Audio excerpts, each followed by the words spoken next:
ہماری زبانوں پہ خدا اور مصطفیٰ کا ذکر جاری ہے۔ توصیف کر رہا ہوں خیر الانام کی، عزت بلند ہوئی ہے میرے کلام کی، یقیناً قبر میں تشریف لائیں گے مصطفیٰ، عادت بنا رہا ہوں درود و سلام۔ یہ درود و سلام کی عادت اللہ تعالیٰ ہماری جاری و ساری رکھے۔ اولاد اللہ تعالیٰ کی نعمتوں میں سے ایک بہت بڑی نعمتیں ہیں۔ ویسے تو اللہ تعالیٰ کی کسی بھی نعمت کا کوئی نعم البدل نہیں ہے۔ احساس تب ہوتا ہے جب وہ نعمت انسان سے جدا ہو جاتی ہے۔ اللہ کی ہر نعمت بے بدل ہے۔ چھوٹا سا دانت انسان کا نکل جائے، اس جیسا دوبارہ دانت انسان کا نہیں بن سکتا۔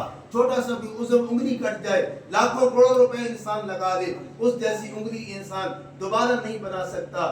میں ڈاکٹر صاحب کے پاس گفتگو کر رہا تھا، بات چیت ہو رہی تھی۔ ڈاکٹر نے کہا میں رب کی قدرت اور کمال کو دیکھ کے حیران ہوا۔ میں نے کہا ڈاکٹر صاحب آپ نے کیا دیکھ لیا؟ اس نے کہا کہ میں جو گردہ ہوتا ہے نا انسان کا گردہ، اس کا بڑا ماہر ہوں، اور ہم نے گردے کے اوپر بڑی تحقیق کی کہ ہم جیسا انسان کا گردہ اللہ نے بنایا ہے ہم اس طرح کا گردہ بنا لیں۔ کہ ہم نے پوری تیاری کی، چائنا کے ڈاکٹروں سے مدد لی، دنیا بھر کے ڈاکٹروں کو جمع کیا کہ ہم گردہ بنا لیں۔ ہم گردہ بنانے کے قریب تھے، پر گردے کے اندر اللہ نے ایک باریک سی چھلنی لگائی ہوئی ہے جو ہر قسم کی چیزوں کو روک کر پانی کو آگے بھیجتی ہے۔ کہ ہم نے پوری سائنس نے زور لگا لیا، پر جو اللہ نے چھاننی بنائی تھی ہم وہ چھاننی نہیں بنا سکتے۔ گردہ تو بہت دور کی بات ہے۔ اللہ کی ہر نعمت بڑی با کمال ہے، اللہ کی ہر نعمت بڑی بے بدل ہے۔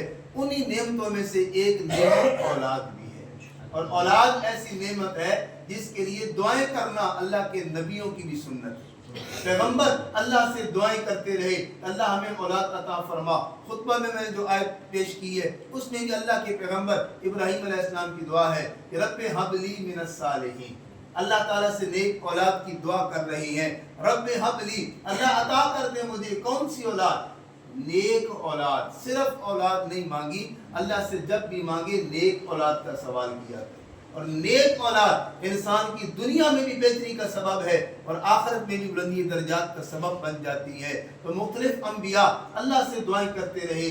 کوئی نبی کہتا ہے رب لا تذرنی فردا وانت خیر الوارثین، اے اللہ مجھے اکیلا تنہا نہ چھوڑنا، تو بہترین وارث عطا کرنے والا ہے۔ تو اللہ سے اولاد مانگنا یہ بھی اللہ کے انبیاء کی سنت ہے، اور پھر اللہ تعالیٰ اپنے بندوں کی پکار کو سنتا بھی ہے۔ یہ اولاد اللہ کی نعمتوں میں سے ایک بڑی نعمت ہے، یہ اولاد اللہ کے کرم میں سے ایک بڑا کرم ہے۔ تو آج ہم سارے اس لیے حاضر ہوئے ہیں کہ ہم اللہ کا بھی شکر ادا کریں اور اپنے بھائی ڈاکٹر شہاب صاحب کو مبارکباد پیش کریں۔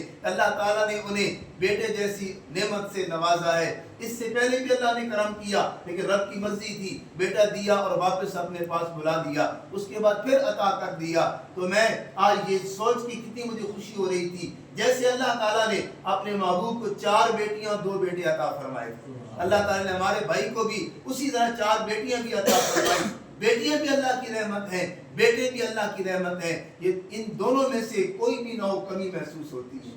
جن کی بیٹیاں ہوں وہ بیٹے کی کمی محسوس کرتے ہیں، جن کے بیٹے ہوں اور بیٹی نہ ہو انہیں بیٹی کی کمی محسوس ہوتی ہے۔ تو یہ اللہ تعالیٰ کی نعمتیں ہیں، جس کو چاہے بیٹا عطا فرما دے، جس کو چاہے بیٹی عطا فرما دے، جس کو چاہے دونوں عطا فرما دے۔